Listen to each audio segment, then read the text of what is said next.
welcome to Hills Church.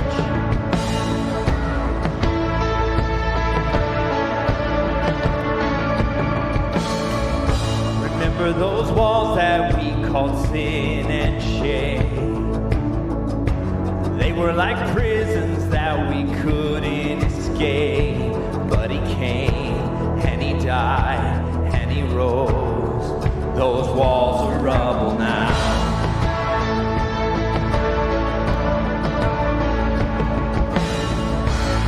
Remember those giants we called death and grave? They were like mountains that stood in our way. But he came and he died and he rose. Those giants are dead now.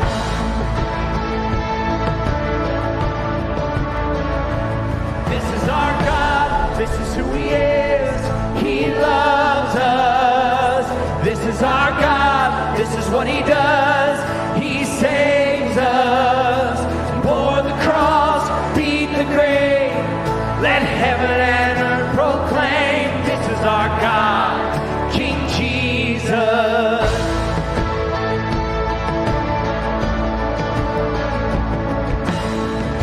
Remember that fear that took our breath away. A faith so weak that we could barely pray. But he heard every word, every whisper.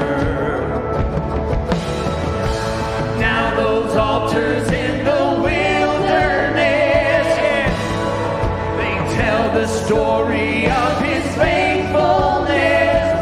Never once did he fail, and he never will. This is our God, this is who he is.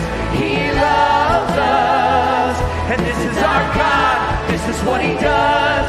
He saves us. He bore the cross, beat the grave. Let heaven and earth proclaim. This is our God, King Jesus. Who pulled me out of that pit? He did, he did. Who paid for all of our sins? Nobody but Jesus. Who pulled me out of that pit?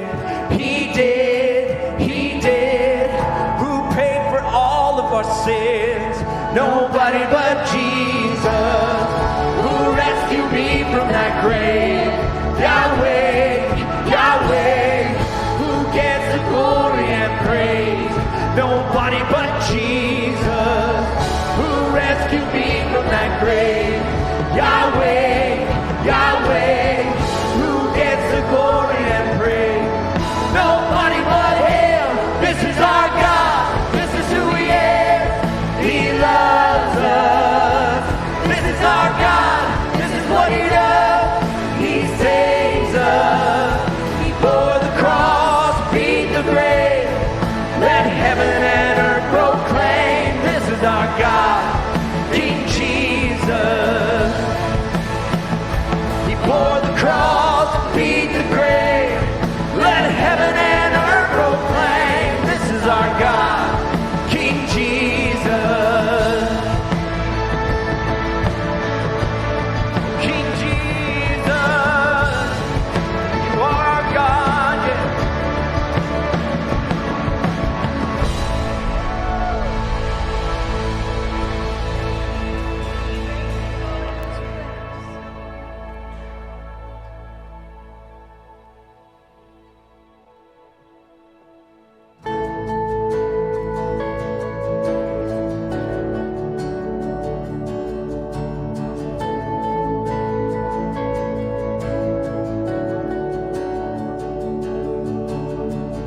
My foes are many, they rise against me, but I will hold my ground. I will not fear the war, I will not fear the storm. My help is on its way, my help is on the way. Almighty God, He will not deliver.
refuge and strength, always, always. Amen. Will you give the Lord praise for that this morning? With the songs that we're singing this morning, I hope that you will hear the words that Christ is your firm foundation, that He is your refuge and strength, and that no matter what you face in this life, that you have this firm foundation, a rock, if you will, that is immovable, that will never, ever leave you, that you can put your hope in this morning. So this morning we will sing the hymn, Rock of Ages. Will you pour it out to Him in praise today as we lift His name on high? Lord, you are our rock, and we praise you. Oh, yes, Lord.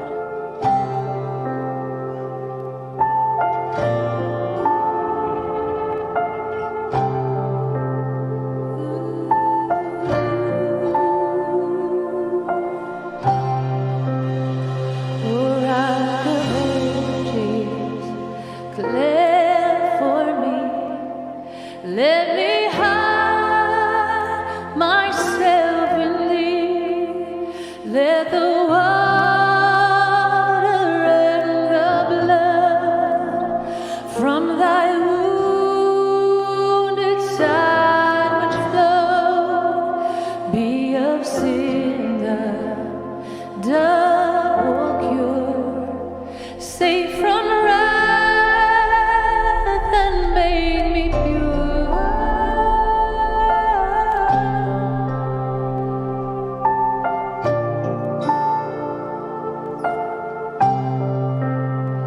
Oh, not the labors of my hands can fulfill the law's demands of a zeal no respite know. Could my tears forever flow, all for sin could not atone. Thou must save, and Thou alone. Nothing in my hand I bring, simply to the cross I cling. Naked come to Thee for grace, helpless look to Thee for grace. Fly to the fountain fly. Oh, wash me, Savior, or I die.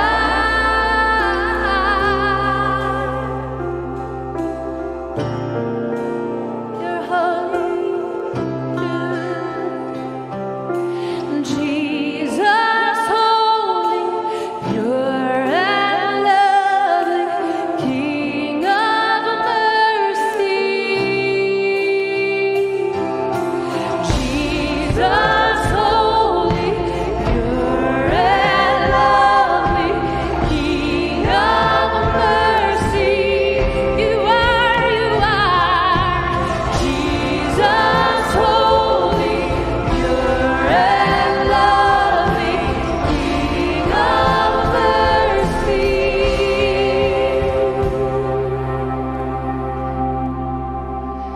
When I feel this fleeting breath, when my eyes shall close in death, when I soar to worlds unknown, see the earth Thy judgment throne, what pages cleft for me. Let me hide myself in Thee. Oh, your refuge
Well, morning, I would love to share with you this morning how in areas of our ministry we are seeking our eyes to the Lord Jesus.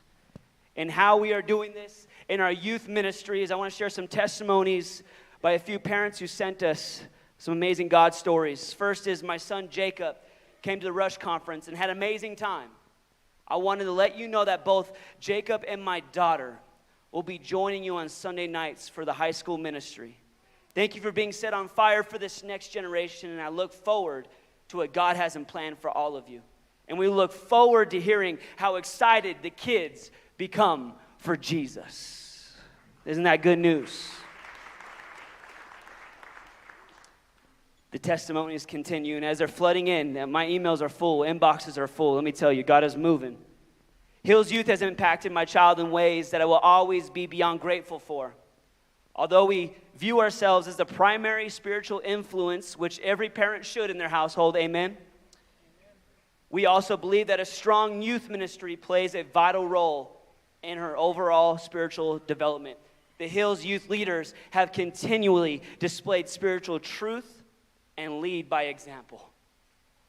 Hills Youth has played such a vital role in my daughter's walk with Christ. She has a desire to grow in her walk. Get that? Now she has a desire of her own to grow and walk with Jesus. And I know that a lot has to do with the guidance of the amazing leadership of Hills Youth. I would love really quick for you guys just to do an extended sound of praise for all the leaders, the adults, the student leaders that step in on Wednesdays and Sunday nights. Thank you, leaders.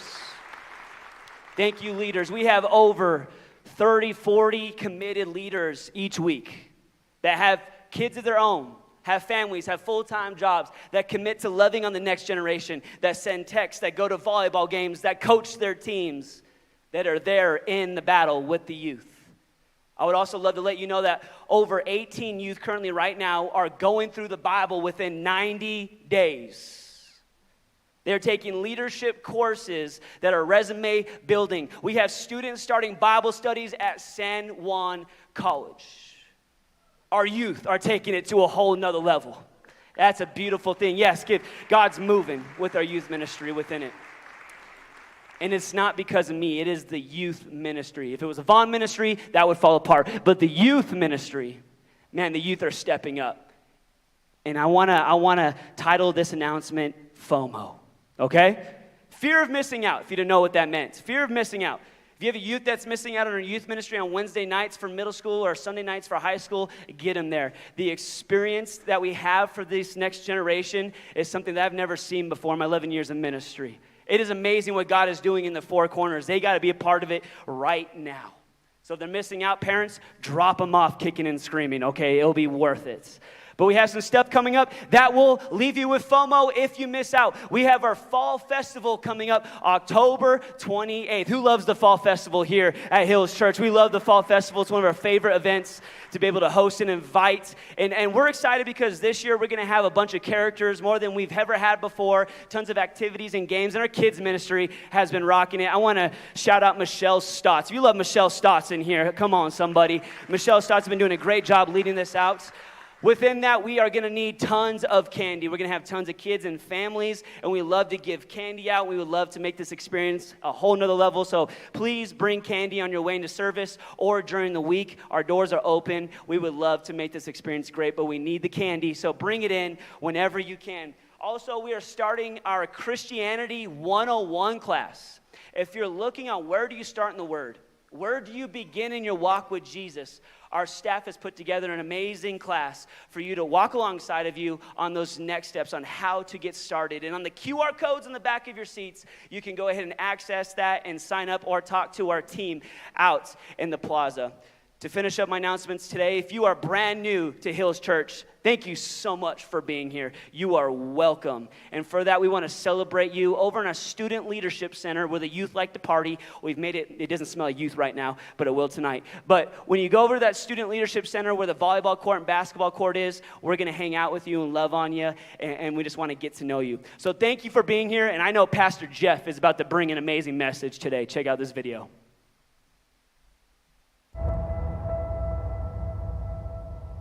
Thousands of years ago, God flooded the earth. he entrusted the future of mankind to one righteous man, Noah. Noah found favor in the eyes of the Lord, and through his story, you can too.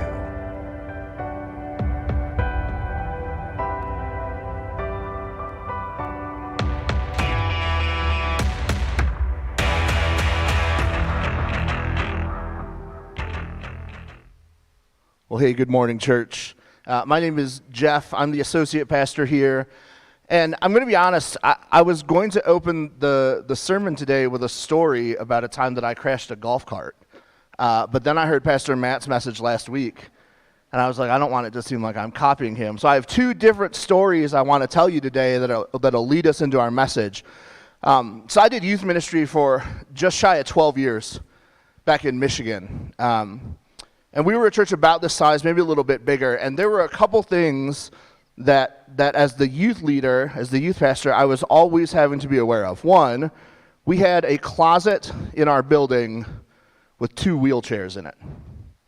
And middle school boys and wheelchairs do not mix. And so they knew the rule was do not mess with the wheelchairs unless your legs are broken. Not one leg, both legs. And then we also had a really interesting architectural feature where we had a very tall, very long sloped roof, and the slope ended about 3 feet off the ground. And so one Sunday night, I'm at youth, we're just wrapping up, I walk downstairs, and a group of my students run in, and they're like, Jeff, and I'm going to change the kid's name just to protect him, but they're like, John's super hurt. And I'm like, oh no. So I run outside with them, and here's what I see. I walk outside, and I see this kid, John, just laying on the pavement in our parking lot. And next to him, I see a wheelchair, and one of the wheels is still just like slowly spinning.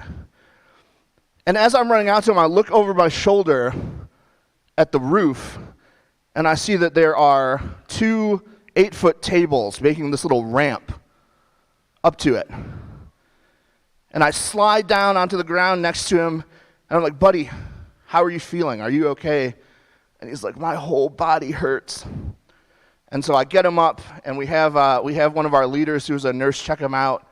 And she's like, apart from just like the road rash all over his face and his like chest and stomach and hands and stuff, he seems fine. No broken bones, no concussion. And he's sitting there in this chair, and I lean down.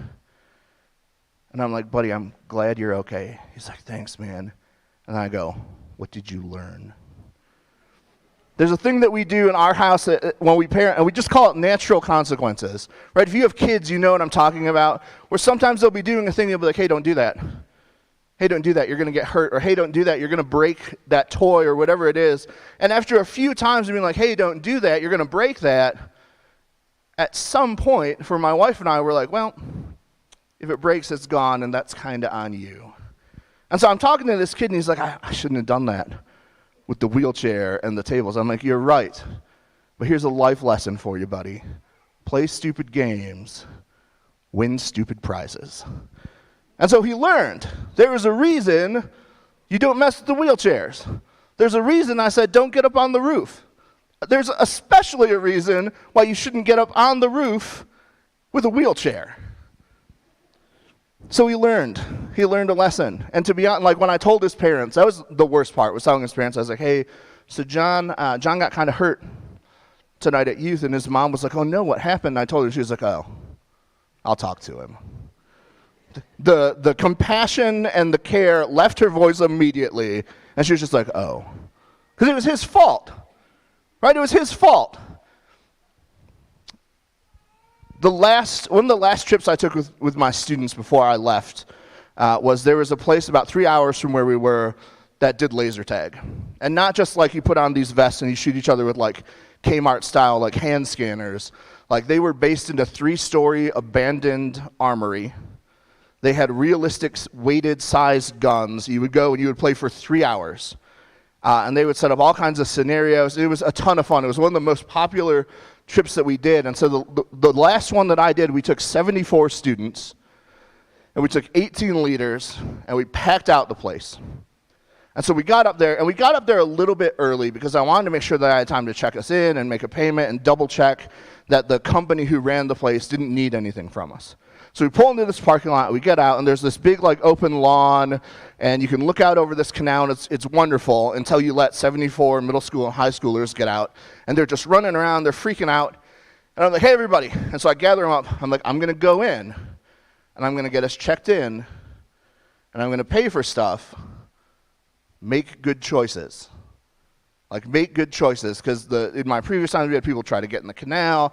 We had, at one point, a bunch of middle school boys to prep themselves for laser tag, gathered as many small rocks as they could, and were just running around, firing them at each other. And so I was like, none of that, make good choices. And I walk off across the parking lot to get into the building, and it's just chaos behind me. But 74 students, whatever. So I go in, I touch base with the people who run the shop. I pay for them. They're like, all right, we're ready. Why don't you go ahead and go grab your students and your leaders? And I walk out, and I step outside the door, and it is silent. There's no noise. And while personally I enjoy that, as a youth pastor, I was like, this is not good.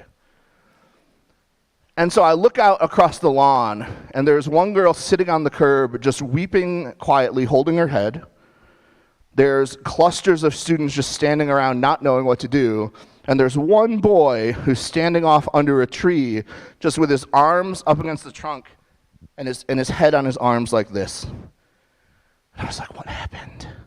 So I walk over to one of the leaders. I'm like, hey, I can't help but notice something awful happened. And they were like, yeah, so this girl, and we'll call her Joni. Joni was standing there talking to her friends, and that guy over there, who we'll call Kevin, thought to himself, I bet I can jump over that girl. I bet if I run fast enough, I can just jump over that girl. And so he runs, and her friends see him coming, but they don't say anything, and he jumps in the air and knees her as hard as he can in the side of the head. And she just drops. And she was doing what she was supposed to. She wasn't in the canal, and she wasn't throwing rocks. She was standing in a circle, talking to her friends. And she got absolutely obliterated by this kid. And my response in the moment to her was very different than my response to John after the wheelchair fiasco. Because she hadn't done anything wrong, right? She was minding her own business and got absolutely taken out by this kid. And luckily, because I've learned, we had a nurse on the trip with us, and she checked her out, and we ran concussion protocol, and she was all right. She just had a big old knot on the side of her head. But it was one of those, I was like, she didn't do anything. This was not her fault. But she got hurt just the same. And over the course of the last few weeks, we've been going through this series, Monsoon. And we've been talking about the life and times of Noah and all the things that he went to leading up to the flood. And today we're going to look at Genesis chapter 7, verses 1 through 6. Where it says, "The Lord then said to Noah, 'Go into the ark, you and your whole family, because I have found you righteous in this generation. Take with you 7 pairs of every kind of clean animal, a male and its mate, and 1 pair of every kind of unclean animal, a male and its mate, and also 7 pairs of every kind of bird, male and female, to keep their various kinds alive throughout the earth. 7 days from now I will send a rain on the earth for 40 days and 40 nights, and I will wipe from the face of the earth every living creature I have made.' And Noah did all that the Lord commanded him. Noah was 600 years old when the floodwaters came on the earth." I want to focus on 2 specific verses here in this chapter. The last 2. Genesis 7:5 simply says, "And Noah did all that the Lord commanded him." Noah did everything, right? Like God came to him and said, "Hey, I'm going to send this flood on the earth. Like I have found you righteous I want you to build an ark. And a lot of historians think that it took Noah 120 years to build this ark. And it's hard work. We're not talking like he rolls down to Home Depot and is like, hey, one ark kit, please. Like, he's out cutting lumber and hand planing it and doing all this stuff, all while his friends and his family and his neighbors are looking at him, calling him insane. And then not only that, God says you got to get all these animals around on the ark because you're going to save basically the entirety of creation. We have 3 dogs. We have 2 puppies right now. And we went to take my 3 dogs and my 2 kids on a walk yesterday, and just getting the 3 dogs and my 2 kids out of the house was insane. It turned into a clown fiesta so fast. Like the minute I pick up a leash, like everyone's barking and shouting and running around in circles. And I cannot imagine if God came to me and was like, hey, you know all the animals? I'm like, well, I know some of the animals. Get them. Just get all of them. Get all of them and take them on a walk into a giant boat. I'd be like, there's no way. I can't. If my wife wasn't there yesterday, no one would have gone on a walk. Like, there's just no way. But it says, and Noah did everything that God commanded. And then the next verse, Genesis 7:6, says Noah was 600 years old when the floodwaters came on the earth. You understand, Noah did everything that the Lord commanded, and the storm still came. Right? Noah did everything that the Lord commanded, and the flood still came and swept across the earth. And he and his family and all these animals were stuck on this ark during a storm for days and weeks. The storm still came. And I have to imagine for Noah, there had to be this moment while he was doing all the things that God was telling him to do that he had hoped, maybe deep down in his heart, that it was all a test. Right? That he would do it so well that God would be like, you know what? You did a great job. I don't have to send the storm. You don't have to live on a boat with your family and like 1 billion animals for months. You did good, kid. Right, like we see in the story of Abraham and Isaac, when God calls Abraham to go and sacrifice Isaac, his only son, as a burnt offering, he takes him up, and he's faithful, and he's doing what God commands him, but God stops him, and he provides a ram instead. You have to think, for Noah, even though maybe he would lose face with the people around him, that maybe he was like, oh, if I do it all right, I won't have to go through the storm. But it says the storm still came.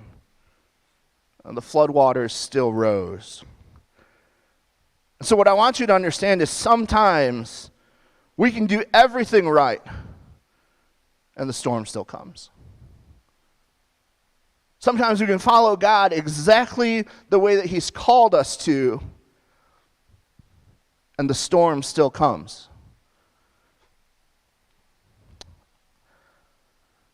I want to use the time that we have left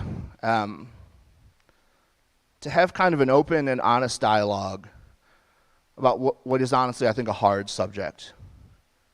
Right? I don't want to fill it with platitudes and cliches, because I think that idea of what do you do when you do everything right and the storm still comes. I've had so many students in my office and asking this question, but they don't say it like that. They say, Jeff, why do bad things happen to good people? Why are my parents getting divorced? Why does my brother have cancer? We're good people. We love the Lord. Why is this happening to us? And it breaks my heart. Right? It would be naive of us to think, as we're preaching a message like this, or even for me as I look out at all of you, to think that every one of your lives is going perfectly. The reality is probably there are some of you who are sitting here and you are in the middle of a storm. And there have been moments during this hard season where you have looked at God and you have said, why is this happening to me?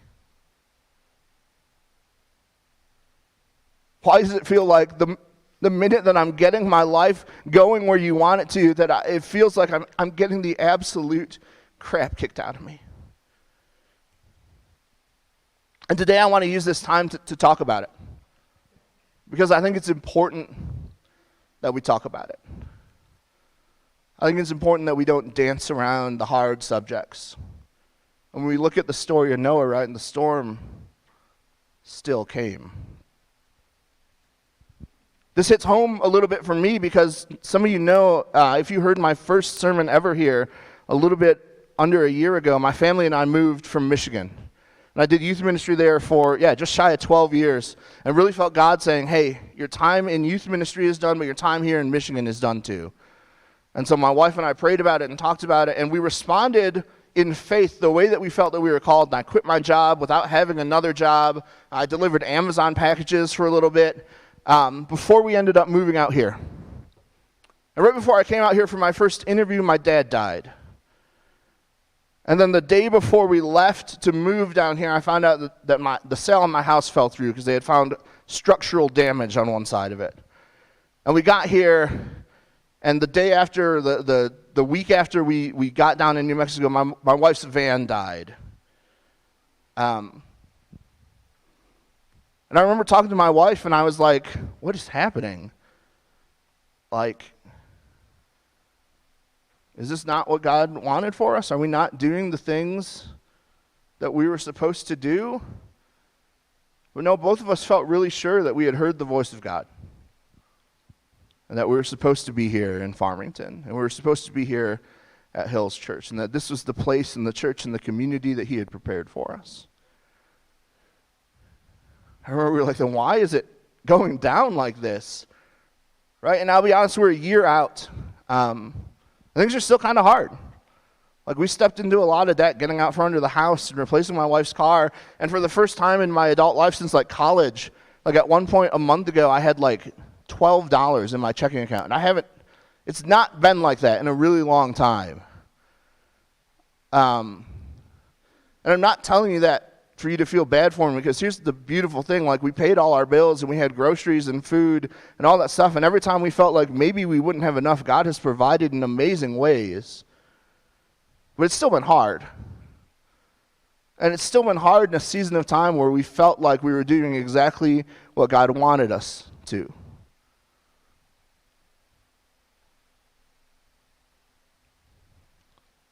That question, why do bad things happen to good people? Or even in the church maybe, why do some people get healed and some don't? I remember talking to a student whose dad had a terminal illness. And he was like, Jeff, I've prayed so hard. And I know that God can do miracles. Why? Where's my dad's miracle? And I remember sitting with him in my office and just feeling broken for him. And there's a theological answer, right? And it's that we're souls and we're not bodies, and these bodies aren't meant to last forever. And actually, we're promised eternity in perfection. And so what happens here is a vapor. It's a drop in the bucket. And it's promised that what happens here is going to end. And there's healing and restoration and perfection on the other end of it. And that's the theological answer, that, buddy, you can't cut eternity short and you're going to be partying in heaven with your dad for the rest of your life. But what's the real, honest, you're sitting on my couch crying right now answer to the question, why do some people get healed and some people don't? The real honest answer is, I don't know. I don't know why your dad's not being healed. I don't know why your family's going through this right now.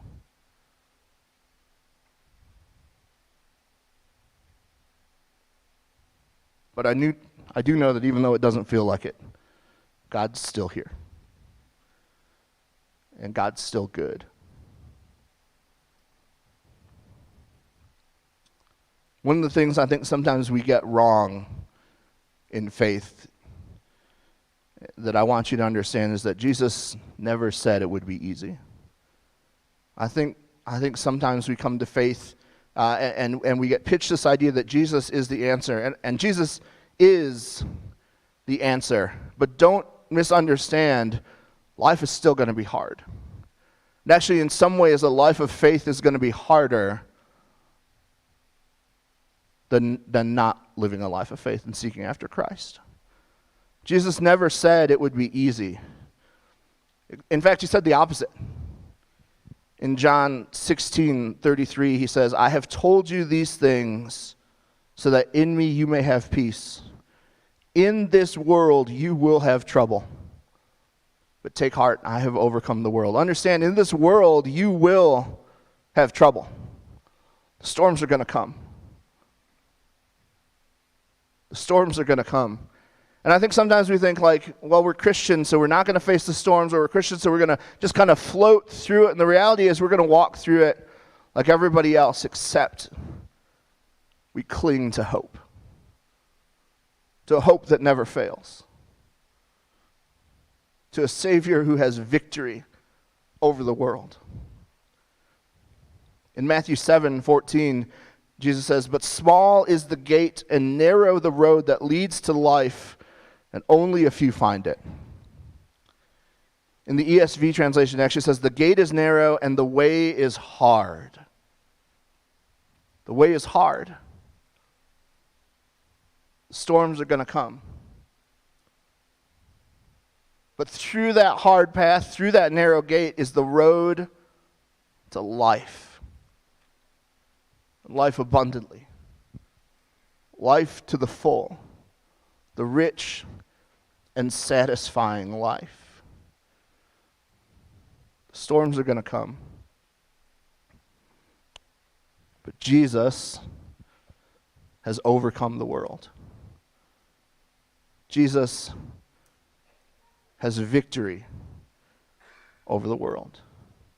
Jesus has conquered the troubles that we're going to face in this world. It doesn't mean we're not going to face them, but it means that we can go through them with hope, and hope eternal. Because our Lord has victory over everything that we're going to face. Like I said, I want this to be a real and open and honest talk and conversation about that idea of what do you do when you're doing everything right and the storm comes. And last week I had the opportunity to have a long conversation with a dear friend of ours who loves the Lord, but has had a really hard decade. And I want to use some of my time to try the very best that I can to communicate to you her story. And I wish I could have gotten her here to share it with you herself. But that just didn't work out. And so I want to take this time to try to communicate to you her story, to honor her and the things that she's gone through, and hopefully to help any of us who are going through storms walk through them with a little bit more hope. So my friend Tori didn't grow up in faith. Actually kind of grew up at the opposite of faith. She made fun of faith. And she made fun of Christians, and she went to college, and she was an activist, and she was a feminist, and she told me she can remember being so cruel to God's people that she made girls cry when they would come to her meetings to find out how they could do things to advance equality. And yet God chased after her, and I met her, I think as a junior, when she was a junior in college, and she had come to Christ. And it was crazy where the Lord brought her from over the course of this couple of years to this place where she was on fire for the Lord and really bringing together her passion to love people and to advocate for people and her faith. And she's passionate about that. She was passionate about it. She still is. And she felt like now that she had come to Christ, kind of a new purpose and calling had kind of opened in front of her eyes, and she was like, I can take the two things that I love, Jesus and my heart for people, and do that. It's what the Lord is calling me to. And so she had an opportunity to do some amazing internships And she ended up moving to D.C. and working for an advocacy group. And she was able to bring faith into a circle where a lot of people felt the way that she had before she came to faith, that faith was a joke. And she was able to have conversation after conversation about how good God was and the ways that he loved people and that people were inherently worthy because he created them. And she felt like she was doing what God created her for.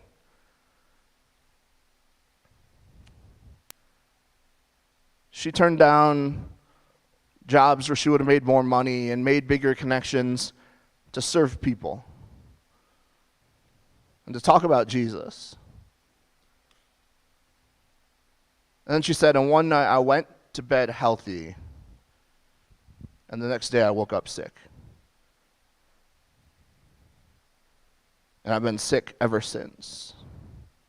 And over the course of the next 11 months, she battled doctors and diagnosis, trying to figure out what was wrong with her. And there were times that she would wake up, she wouldn't be able to use her arms or her legs. There would be times that she would wake up and she couldn't see out of one eye or both eyes. She couldn't speak. And finally, at 25 years old, she was diagnosed with MS. If you don't know what MS is, it's an autoimmune disease where your immune system attacks the protective coating on your nerves. And your body begins to just slowly degenerate. And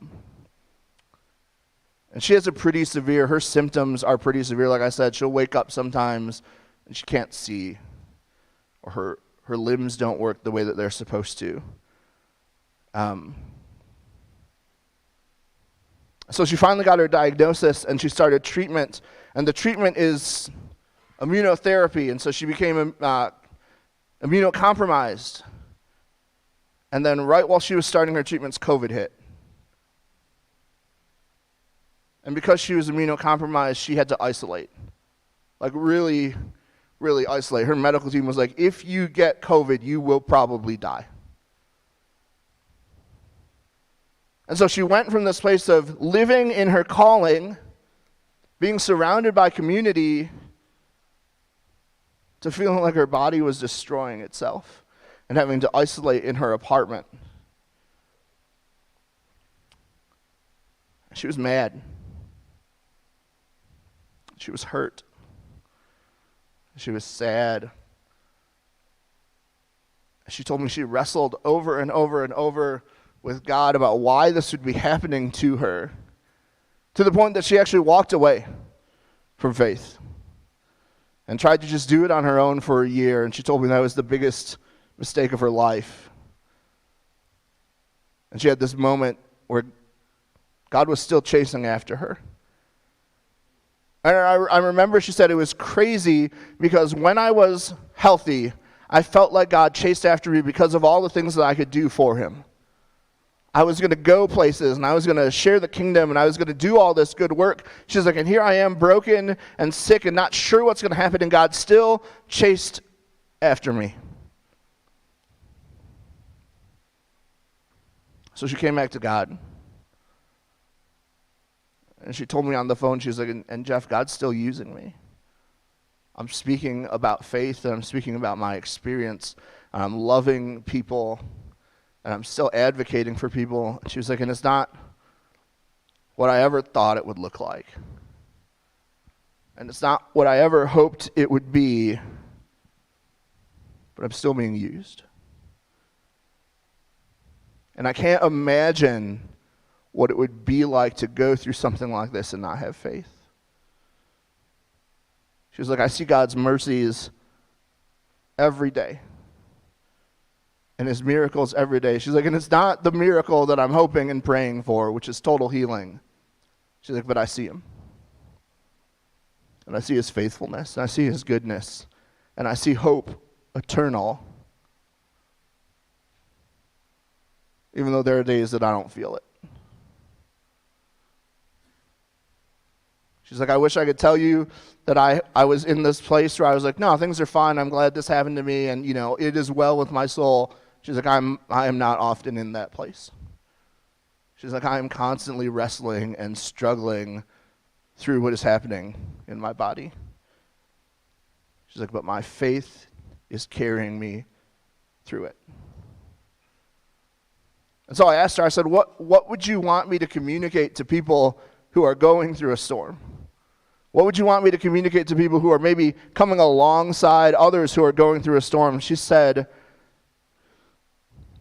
let me give you 3 things for each. She said, if you're going through the storm, first, it's possible for 2 things to be true at the same time. God can still be good, and things can still be hard. She was like, and it took me so long to realize that God can still be good even though things can still be hard. Then she said, I went through that year where I turned my back on faith and I isolated and I just let myself do whatever. She was like, I wish if I could go back, I would tell myself 2 things. Cling to God. Cling to your faith, because it's the only thing that's going to carry you through. And then cling to the community that God has put around you. The group of people who are going to love you and point you towards Him and listen in the midst of the hurt and the pain. And she said, if someone was going to come alongside me and had offered to help me through the storm, here are the 3 things maybe I would want to tell them. When it's possible, ditch the platitudes and just be willing to sit with people in the grief. Ditch the cliches, ditch the stories, and just be willing to sit in the hurt. Don't try to fix it. Don't try to make it better. But don't leave them alone. Don't leave the people going through the storm alone. And then finally, get comfortable with the honesty required to get through the hard times. At the beginning of the conversation that I had with her last week, I said, hey, how you doing? And I understand that is a loaded question to ask your friend who has MS, but I said, how are you? And she said, oh, living the dream. And I was like, well, that's like white people for just okay, right? And so I was like, no, really, how are you doing? She was like, not good. And she was like, I found myself in this place over the last few years where I feel like people don't actually want to know how I'm doing when they ask me. They want me to say good or fine or thriving or living the dream, and then we'll move on to whatever's next. But if we really want to love people through the storms, we have to be comfortable with letting them be honest about how hard it is. Because it is hard. And for me, my heart for this place was that it would be a safe place. Like, please, God, if there is a place in the world where you can be open and honest about the things that you're going through, let it be the church. Let it be the church.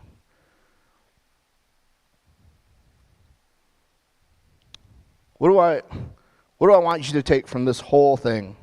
If I could give you one thing, one tidbit about how did Noah get through this, how do I think that you and I can get through the storms when they come? 2 Timothy 4:7. Paul says, I have fought the good fight. I have finished the race.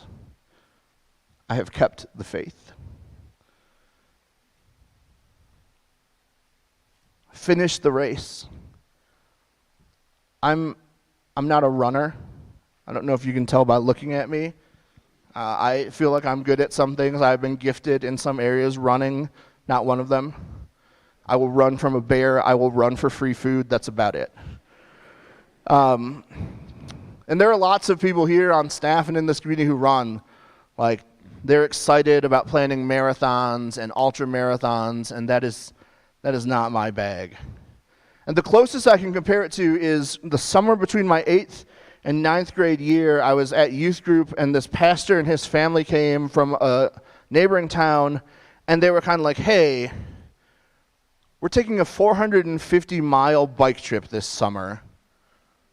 Do you guys want to come with us? And I don't really know why, but I was like, okay. I was like, yeah, let's do it. was like, I've ridden a bike. Like, I'm a hillbilly kid from Michigan. Like, I ride 5 miles into town and buy milk and ride back. Like, I've ridden, to my friends' houses. Like, I can do this. And so we started training where we would just like ride around a little bit. And then the day comes and I show up, and the route that we took started in the Upper Peninsula of Michigan. There's going to be a map here.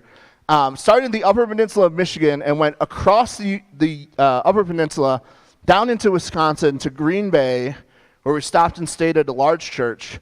Then we went to Manitowoc, and you'll see that it goes across the lake. I didn't ride my bike there. That would have been impressive. There's a ferry that connects Manitowoc, Wisconsin to Ludington, Michigan. So we jumped on that ferry across there, and then we rode from Ludington to Reed City, which is the town that I lived in at the time. It was about 450 miles. And I showed up for the day that we were going to leave in the Upper Peninsula, and I was watching people unload their bikes, and they were all wearing like these like road biking suits, and they had helmets that made them aerodynamic. And I had on jean shorts, and I had like a $20 helmet, and I had a $100 18-speed Huffy mountain bike that I had for 2 years that we bought at Walmart. And I looked around at the people who were going on this trip, and I was like, I may have underestimated what it is that we are about to do. And our first day, we went like 40 miles. And I finished, and I was like, well, that sucked. But I did it. I was like, I'm not wearing jean shorts anymore, so I bought some new shorts. The longest day that we rode was 71 miles. And it was maybe the worst day of my life. 71 miles on a road bike in like really nice gear is hard. 71 miles in like $10 Walmart elastic waist shorts and a $100 Huffy mountain bike is excruciating. And we weren't just like out there on bikes with like backpacks. We had support staff with trailers and stuff like that. And so if anybody got hurt, or we had one person who got like sunstroke, like you could get picked up and they would just drive you to the next place that we were going to stop for the night. And I remember it was about like mile 45.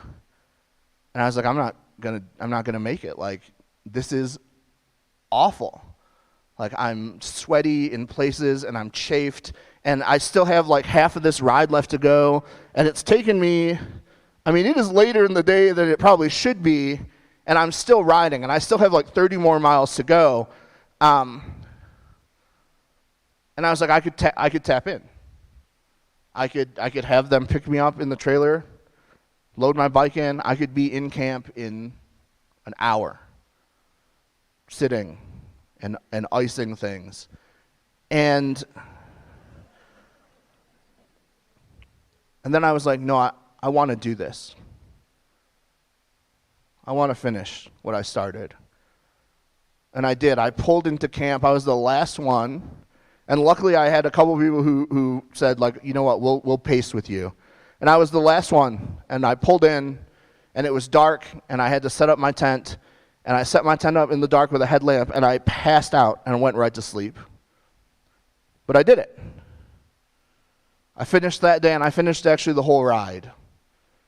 From St. Ignace, across the UP, to Green Bay, to Manitowoc, from Ludington to Reed City. I did the whole ride, and when I got home, my dad asked, how was it? And I was like, it was awful, and we threw my bike in a dumpster, and I haven't really ridden very much since. But I did it. And the reason I'm telling you this is because I think a lot of times we love the idea of finishing the race. Right? We read this verse and we think, oh, he finished it. He did it. He got there.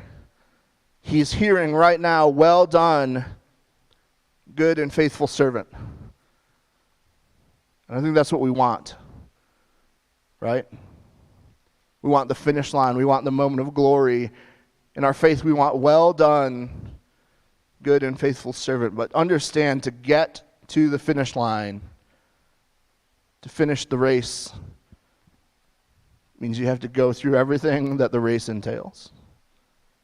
You go through the storms and the 70-mile days. You go through the cramps and the chafing and the pain. You go through sickness. and you go through loss, and it hurts, and it's hard. If I could leave you with one idea today, it would be this: keep the faith. Keep the faith. Because the hope that we have is eternal. And even when it doesn't seem like it, God's still good. And God's still there. And faith is the only reason. Faith is the only reason that for my family right now, we feel like things are going to be okay. And faith is the only reason that for my friend Tori, she gets up every morning and thanks God for another day and goes about the work of ministry. We have the opportunity here in a moment to take communion together. And there's communion cups under your seats. If you're watching us online at home and you want to run to the kitchen and grab a cup of juice and a cracker or whatever you've got handy, feel free to do that right now. We talk a lot about communion and the meal that Jesus shared with his disciples where he instituted it and all that. But that same night in Luke 22, verses 41 through 44, we find him in a different place. In a garden, it says, he withdrew about a stone's throw beyond them, knelt down and prayed, Father, if you are willing, take this cup from me. Yet not my will, but yours be done. An angel from heaven appeared to him and strengthened him, and being in anguish, he prayed more earnestly, and his sweat was like drops of blood falling to the ground. Jesus went through storms. It says that on this night that he was betrayed, he sweat blood, and he cried out to God. He said, God, if you're willing, take this from me. I don't want this. I don't want to do this, because he knew it was coming, because he knew the storm that he was about to step into. But he said, not my will, your will. He kept the faith. And because of that, for every single one of us, because of the work that he did in that storm, because he went to the cross, because he suffered the lashes, the crown of thorns, the mockery, the hurt, the excruciating pain, and death. Because of that, because of his resurrection, his victory, take heart, I have overcome the world. He came back, he won, and each of us are invited into that victory with him today. And so you've got your cracker and you've got your cup of juice. And I want you to just take a moment while the worship team plays. Whatever storm you're in, whatever hurt you've faced, wherever you are, understand that God's still good. And this reminder that you're holding in your hand right now is the reminder of the ultimate goodness of God, because this is what opens the promise of eternity. His body broken for you. His blood shed for you. Jesus wept in the garden, and he wrestled with God. And I want to leave you with this thought. To be able to wrestle with God requires relationship with God. And the storms are going to come. But take heart, because he's overcome the world.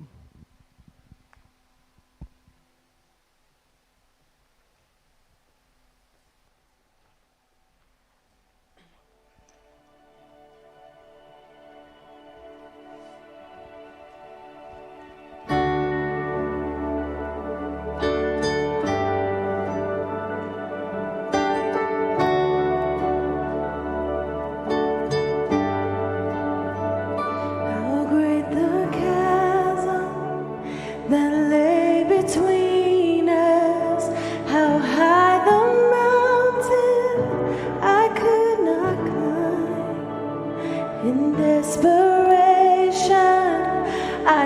returned to heaven and spoke your name to the night. And through the darkness, your loving kindness tore through the shadows of my soul. The work is finished, the end is written. Jesus Christ, my living hope. Who could imagine so great a mercy? What heart could fathom such boundless grace? The God of ages stepped down from glory to wear my sin and bear my shame. The cross has spoken, I am forgiven. The King of Kings calls me his own. Beautiful Savior, I'm yours forever. Jesus Christ, my living hope. Hallelujah, praise the one who set me free. Hallelujah, death has lost its grip on me. You have broken every chain. There's salvation in your name, Jesus Christ, my living hope. Oh, hallelujah, praise the one who set me free. Hallelujah, death has lost its grip on me. You have broken every chain. There's salvation in your name, Jesus Christ, my living hope. Then came the morning that sealed the promise. Your buried body began to breathe. Out of the silence, the roaring lion declared the grave has no claim on me. Then came the morning that sealed the promise. Your buried body began to breathe. Out of the silence, the roaring lion declared the grave has no claim on me. Jesus, yours is the victory.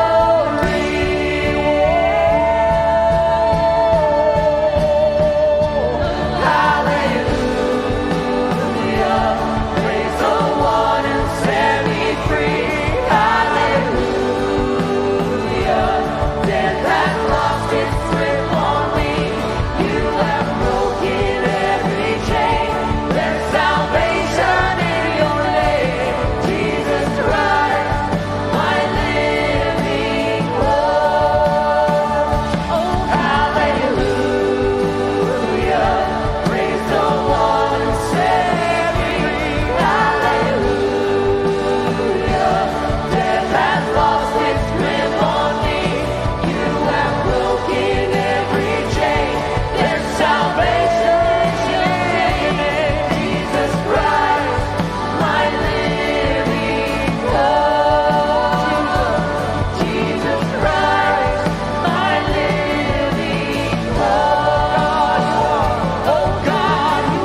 Thank you so much for joining us this morning.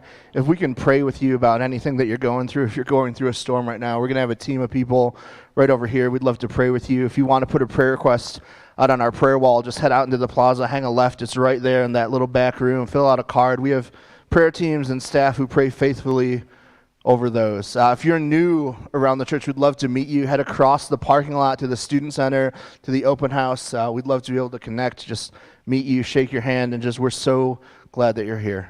Church, thank you so much for joining us this morning. I just pray that if you're going through a storm right now, if you know someone who's going through a storm right now, that you would be able to bring light and restoration and hope into those moments through your faith. So thank you so much. Have a great day.